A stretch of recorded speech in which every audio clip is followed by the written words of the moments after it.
Lawmakers, including Senator Tim Kaine, hope to cut off the opioid crisis at its source. They say fentanyl is arriving in the U.S. by the truckloads from Mexico. 10 on Your Side's investigative reporter Chris Horn explains how new funding could target drug traffickers at the border.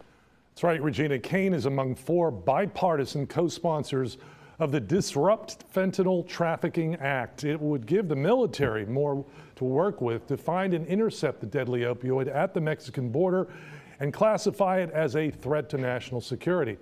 His office says fentanyl is killing nearly 200 Americans every day.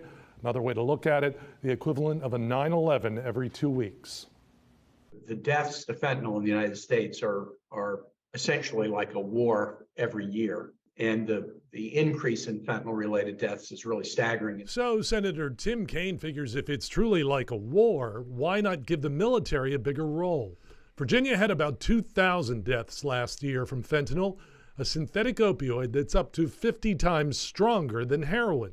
A DEA special agent in charge for our region told us for our March opioid special that Mexican drug cartels are so good at hiding fentanyl and other substances, sometimes even the DEA can't tell the difference. Fentanyl, when it crosses the border in the United States, it's not coming in somebody's backpack. It tends to come in trucks that are crossing through legal ports of entry.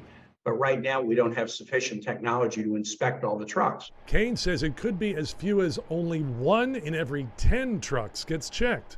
Kaine's bill calls for a partnership between the U.S. and Mexican militaries.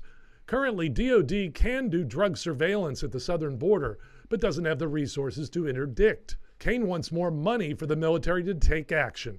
We do now have technologies that can inspect every truck coming over the border without backing up commerce, but we need to invest in those technologies. And the first step, if this act would be approved, would be developing the strategy for that military partnership. And then the price tag would be determined later. Last year alone, the DEA seized more than enough fake pills and fentanyl powders just in Virginia alone to kill half the population of the Commonwealth. Chris Horn, 10 on Your Side.